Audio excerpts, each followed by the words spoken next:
Welcome to SOS Media, your number one source of the latest news, opinions, and in-depth investigations that dig deeper into today's developing stories around the globe.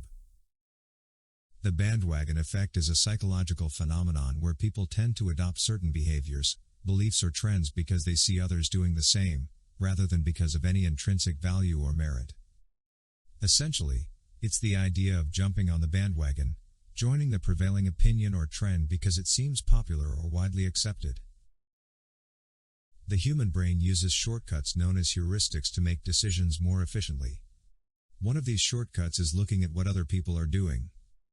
If enough people are following a trend, repeating a statement or making the same decision, your brain will assume that it's the correct decision to make.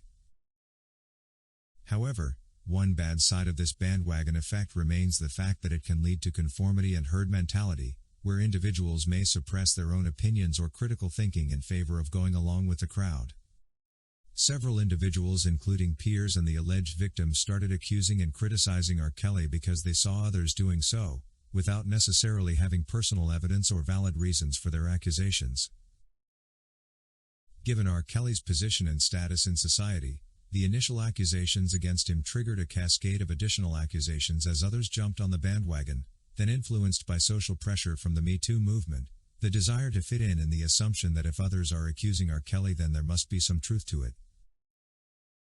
This just highlights the reality that most of the accusations against R. Kelly are not based on solid evidence or personal experiences, but rather on the influence of the group dynamic.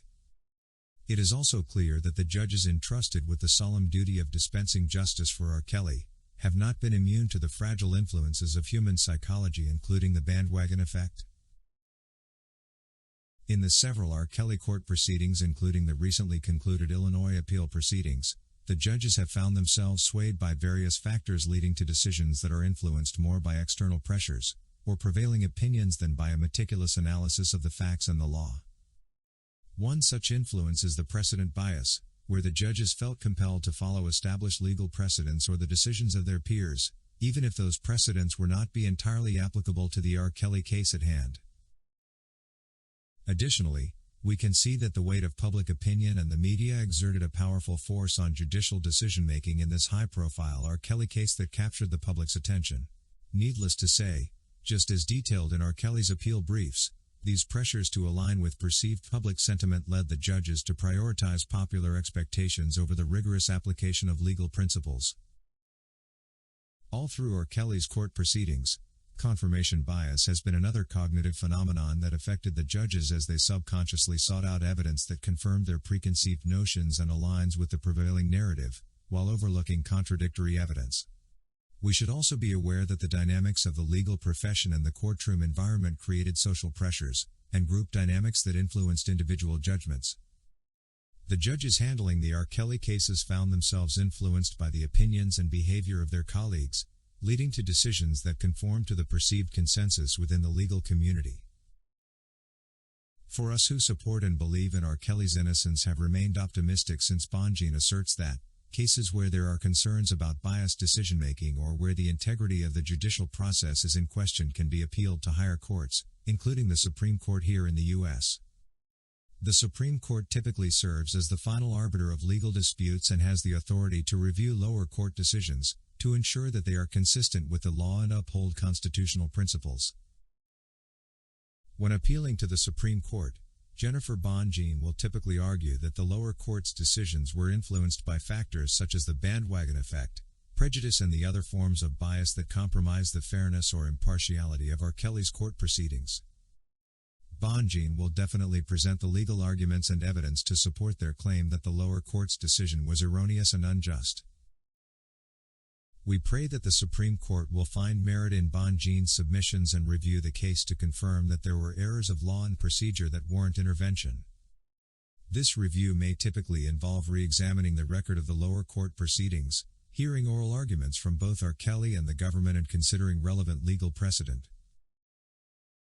We believe that the Supreme Court will find merit in the appeal and overturn the lower court's decision, order a new trial and take any other appropriate action to rectify all the injustices in all these R. Kelly cases. We should try and resist putting too much faith in popular opinion as a tool for judging the worth of ideas and behaviors. What is good for the majority may not be good for you. Further still, it might not be morally or situationally suitable. People often make harmful decisions when part of a crowd and caught in what's known as a mob mentality. When swept away in this group mindset, we end up acting out of character and doing things we may regret afterward. Judging ideas and behaviors ourselves according to their merit rather than popularity can also develop our critical thinking skills. This process helps us to form unique stances that develop our individual sense of identity. We shouldn't all be the same. There are many benefits to standing out, such as recognition and pride in our own convictions. Deciding to hop on the bandwagon can deter us from gaining these benefits. We can for sure counteract our tendency to automatically use social cues as a driving factor when making influential decisions. We can achieve this by first slowing down our decision-making process. Second, try to make decisions in an environment where you don't feel pressured by other people, and lastly, consider alternative options that go against the majority view. As a point to note, there are more innocent people in our jails and prisons today than ever before. The rate of exonerations continues to rise, revealing an unreliable system of criminal justice. A lack of accountability for police and prosecutors, reliance on junk science or mistaken eyewitnesses, and the indigent defense crisis are major contributors to wrongful convictions that have undermined the credibility of our system and ruined the lives of innocent men and women. A conviction may be classified as wrongful when a person convicted is factually innocent of the charges, or if there were procedural errors that violated the convicted person's rights. More than half of wrongful convictions can be traced to witnesses who lied in court or made false accusations. In 2018, a record number of exonerations involved misconduct by government officials. The strength of our criminal justice system depends on its accuracy and its ability to convict the guilty and to clear the innocent. But we know that wrongful convictions happen, but identifying and understanding the causes is critical to maintaining the integrity of our justice system. As we continue to witness new developments occurring towards R. Kelly's appeal proceedings, we can just stay optimistic that this time around, the relevant truth will be put into consideration. This is the ray of hope that makes us keep our breath and hold. We believe R. Kelly and his legal team will be able to outline all the injustices, misinterpretations of the law, cases of lying and witness tampering that have marred all R. Kelly's legal proceedings, and that the law, truth and justice will this time along prevail.